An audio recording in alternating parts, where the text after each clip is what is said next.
town full of fancy cars and crowded bars and supermodels. Looks exactly the way it did inside my head when I dreamed about it. All the things I could live without, I need them now, cause they're all around me. Only thing that I can't afford is to lose myself trying to be somebody. What's going on, guys? Chris Okada here. I wanted in today's vlog to discuss one of the most influential books in my life, and that was Rich Dad, Poor Dad. I get this request from time to time from you guys out there, and I thought I'd jump into why you guys need to pick up this book. The author, Robert Kiyosaki, describes two different approaches to money. The first being going to school, getting a degree, getting a job, and then retiring, hopefully. The second is from the point of view of his best friend's father, who had ran multiple businesses that were all pumping out cash, and that cash paid the bills, and the excess cash was then reused to invest and to buy other income-producing assets. There's so many lessons in this book that are really, really important, but for me, describing what an income-producing asset really is and how to have your money work for more money was absolutely groundbreaking. And this epiphany changed the course of my life forever. So this business principle is what I'm going to be covering today. So let's get into it.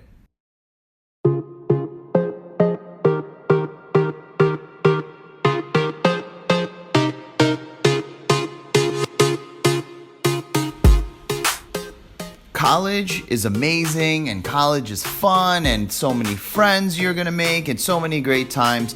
But in 2018, student loans are absolutely out of control.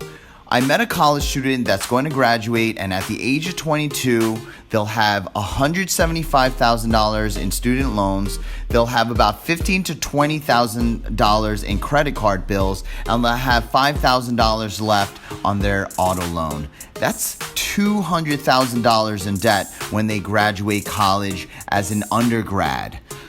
This isn't obviously everyone. There are some people that will graduate with no debt. There's some people will graduate with $50,000 in debt. They'll have people with $100,000 in debt, and some people even more than that. On the other side, there are people that will have $400,000 or $500,000 in debt when they get their master's or when they get their doctorate. They will be working for loans they've accumulated as teenagers and in their 20s for the rest of their lives.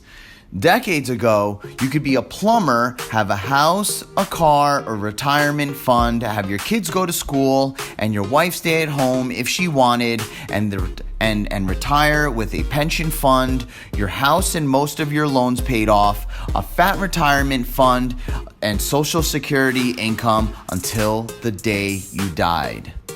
Unfortunately, in 2018, in my opinion, that is not the case. It's scary, and sorry to break it to you, but you gotta figure out another way. This is one of those epiphanies and those turning points in my life like a decade ago when I first read this, and I wanted to share this principle with you. Okay, this diagram explains everything in a single shot. I really hope that this diagram you can understand, you can absorb it, and it really resonates with you because it's extremely important. There are three categories, obviously the poor, the middle class, and then the rich. So let's go step by step. We're going to talk about what the lower income and the lower class and the poor people, what they traditionally do as far as their income and their expenses. So they will get a job, they will create income from that job, and then they will pay their expenses. They unfortunately don't have a home. They probably don't have a car, or maybe they do have a car, but they really don't have any assets, and they really don't have any liabilities, which is mostly loans.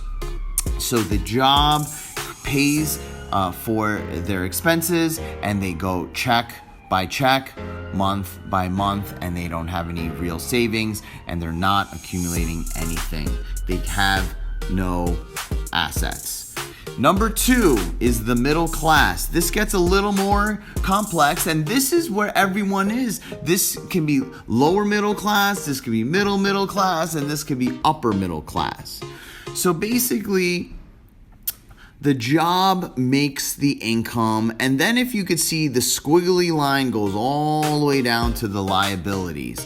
The liabilities include the mortgage, they'll include credit cards, they'll include all the Netflix and all those monthly recurring fees that you'll get. They'll include travel, which was put on a credit card. Maybe they have a timeshare. Who knows? There's so many liabilities that the middle class currently has.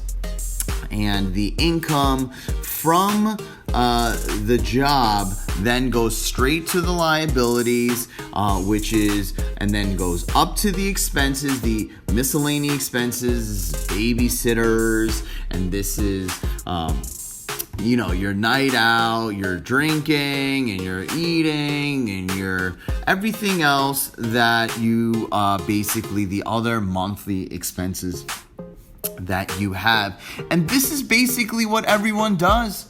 Everyone, works hard.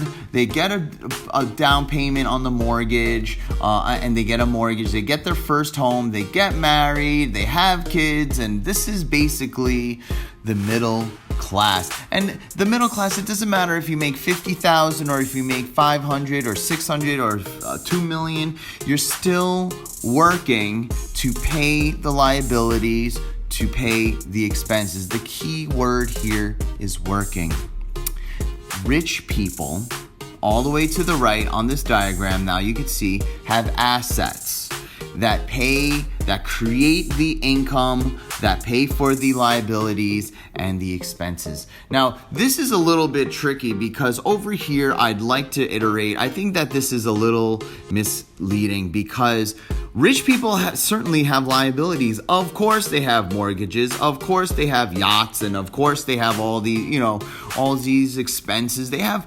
But the key here, the key to bring home here, is that they make their income from their assets, and their assets could be stocks or shares of companies, or it could be real estate income, or it could be loans that they have that are paying. So a lot of their assets, and this is the very important thing to know, is that their assets create their income, and the income then pays for all of their liabilities and all of their assets. Hence, they technically don't have to work because their assets are covering their entire lifestyle and all of their liabilities and all of their monthly assets.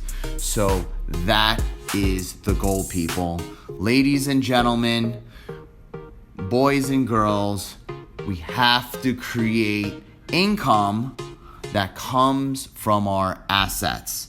That is the goal, and that is everything that I'm doing in my life. That is everything. I'm currently very much middle class. Let it be known. Let it be known. Even though I hustle, I grind, I'm on this journey, I'm trying to accumulate.